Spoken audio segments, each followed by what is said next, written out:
कक्षा 12वीं के सभी भाई बहनों का बहुत बहुत स्वागत। इसके पहले हमने 3 वीडियोस बनाए थे, वे आपने निश्चित रूप में देखे होंगे। यह वीडियो आज जो बन रहा है यह आदर्श बदला सुदर्शन लिखित कहानी पर बनाया गया है।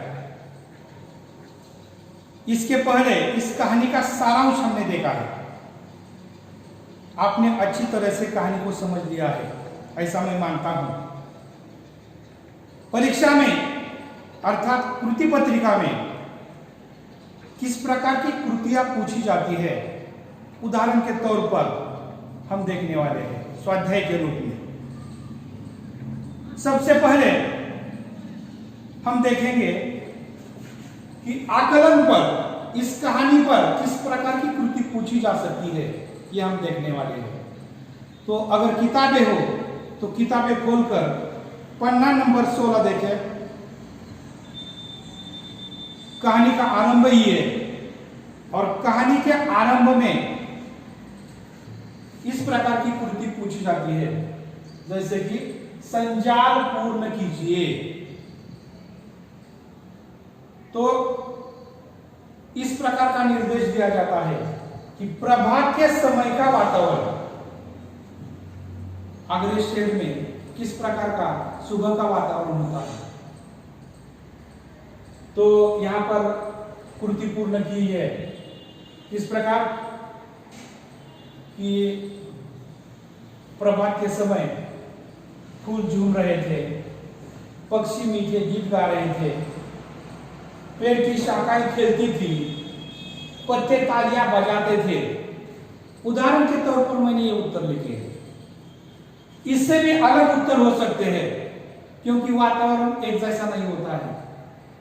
यहाँ हर विद्यार्थी अपने नजरिए से उत्तर लिखते हैं। उदाहरण के लिए कुछ विद्यार्थी लिखेंगे सूरज की किरणें धरती पर आई थी, सूरज की किरणों ने अंधेरे को दूर किया था। यह भी उत्तर सही है। कहने का तात्पर्य परिच्छेद में आगरा शहर का सुबह का जो वातावरण है उसको पढ़कर विद्यार्थी आकलन करते हैं और संजाल के इस प्रकार उत्तर लिख सकते हैं। तो आकलन हेतु इस प्रकार संजाल पूछा जा सकता है। इसी के साथ साथ कृति पूर्ण कीजिए, इस प्रकार की भी कृति पूछी जाती है। मैंने फलक पर लिखा है साधुओं का मन के बारे में ख्याल। यहां पर देखिए निर्देश क्या दिया है, साधुओं की जो टोली है, साधुओं का जो समूह है, जो भजन गाता हुआ आगरे में प्रवेश करता है। तो मन के बारे में उनके विचार क्या है, उनका ख्याल क्या है, आपको ये उत्तर लिखने हैं। साधुओं का मन के बारे में ख्याल क्या है, मन बड़ा चंचल है या मन बड़ा चंचल होता है। यदि मन को काम न हो तो यह इधर उधर भटकता है। इसी के साथ साथ स्वामी को विनाश की खाई में गिराता है। स्वामी मनुष्य मतलब जो मन निठल्ला है, उसको कोई काम धंधा नहीं है, वह व्यक्ति को क्या करता है, विनाश की खाई में गिराता है, उसका विनाश कर देता है। इसी के साथ साथ साधु कहते हैं कि उनका विचार है मन को भक्ति में लगाना चाहिए, भक्ति में जकड़ना चाहिए। तो इस प्रकार आकलन हेतु यह कृति इस कहानी पर पूछी जा सकती है। इसी के साथ साथ स्वाध्याय में कृति दी है, पेज नंबर 21 पर देखिए। कृति पूर्ण कीजिए, साधुओं की स्वाभाविक विशेषता। परिच्छेद में आप समझ सकते हैं पढ़कर साधु की क्या विशेषता होती है। वे त्यागी होते हैं, संसार से त्याग करने वाले होते हैं। मोह माया से दूर होते हैं, ईश्वर भक्ति में तल्लीन हो जाते हैं, तो संसार से वे दूर रहते हैं। तो विभिन्न विशेषताएं साधन की होती है। इसी के साथ साथ कृतिपूर्ण कीजिए में स्वाध्याय में आगरा शहर का प्रभातकालीन वातावरण, इस प्रकार का केवल निर्देश दिया है जो हमने संजाल में देखा है। तो फिर आप लिख सकते हैं, धरती पर प्रकाश की किरणें, खुशी से फूल झूम रहे थे, पक्षी मीठे गीत गा रहे थे, पेड़ों की शाखाएं खिलती थी, पत्ते तालियां बजाते थे। इस प्रकार यह कृति पूर्ण हो जाती है। इसी के साथ साथ आकलन पर विभिन्न प्रकार की कृतियां पूछी जाने की संभावना है। अब हम शब्द संपदा के बारे में देखेंगे। कृति कैसी होती है? निम्नलिखित शब्दों के लिए समानार्थी शब्द लिखिए। तो विद्यार्थियों का शब्द भंडार देखा जाता है। पहला शब्द है प्रकाश। विद्यार्थी लिख सकता है प्रकाश के लिए समानार्थी शब्द रोशनी हो सकता है, उजाला हो सकता है। इसी के साथ साथ दूसरा शब्द है विजय। विजय के लिए समानार्थी शब्द जीत हो सकता है। तीसरा शब्द है पेड़। पेड़ के लिए वृक्ष, तरु, फूल, सुमन, कुसुम, पुष्प। इस प्रकार ये समानार्थी शब्द पूछे जाते हैं। इसी के साथ साथ शब्द संपदा में विलोम शब्द भी पूछे जाते हैं। विलोम का अर्थ विरुद्धार्थी शब्द। जैसे कि अगर हम विचार करेंगे, यह है समानार्थी शब्द विरुद्धार्थी, विरुद्धार्थी या विलोम शब्द, उसको विलोम भी कहा जाता है। विलोम शब्द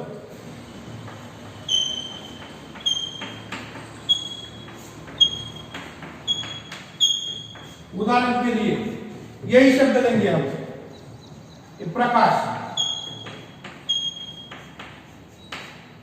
उसका विलोम शब्द क्या हो सकता है? प्रकाश के लिए अंधेरा या अंधकार।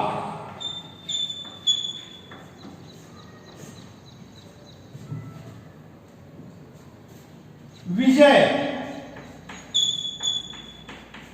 इसके लिए विलोम शब्द क्या हो सकता है? विजय, पराजय या हार।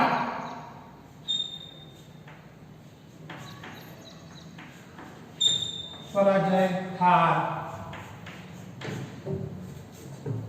इसी के साथ साथ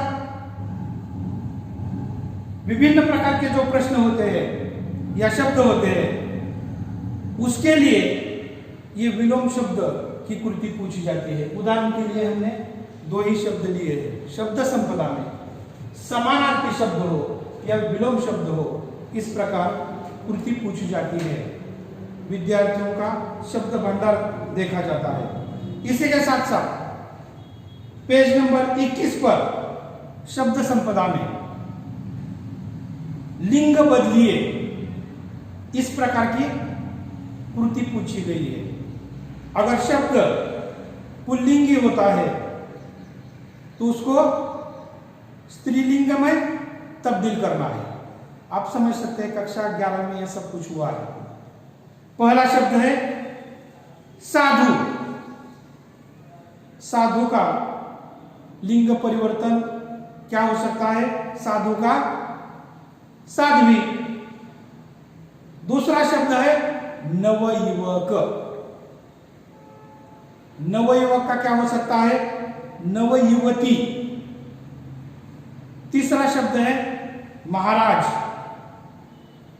उसका क्या होता है? महारानी। और चौथा शब्द है दास।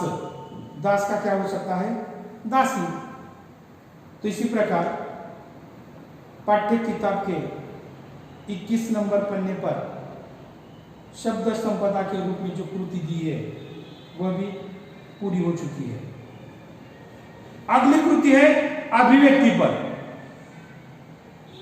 कि विद्यार्थी किस प्रकार अभिव्यक्त होता है, अपने विचार किस प्रकार व्यक्त करता है, उस पर हम थोड़ी चर्चा करेंगे।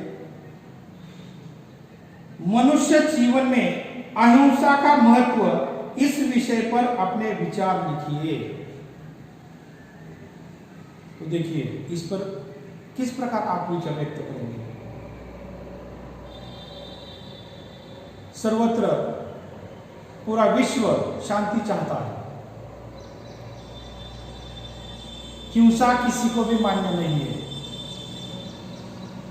हिंसा से शांति नहीं मिलती है और मानवीय जीवन में शांति को अनन्य साधारण महत्व होता है।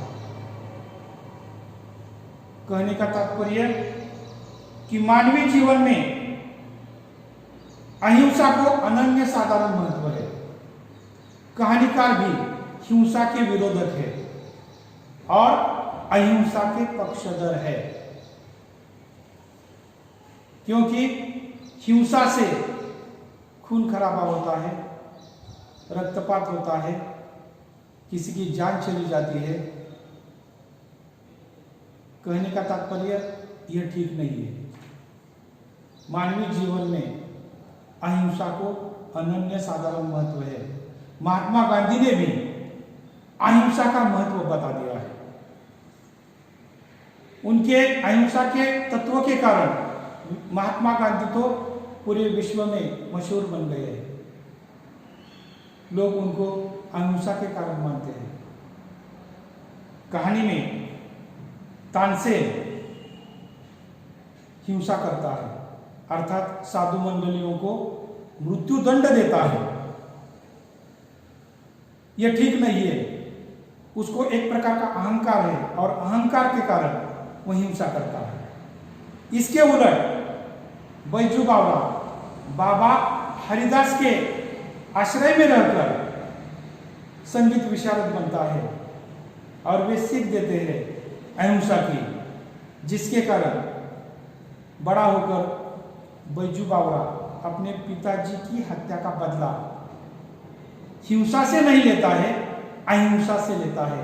वो क्या कहता है कि 12 बरस के पहले की बात, तुमने मेरी जान बख्शी थी, मैं छोटा होने के कारण, आज मैं तुम्हारी जान बख्श रहा हूं। जीवन अनमोल है, अमूल्य है, अहिंसा आवश्यक है। हम सब ने अहिंसा का पक्षधर होना चाहिए। ठीक है, आगे का बात हम अगले वीडियो में देखेंगे।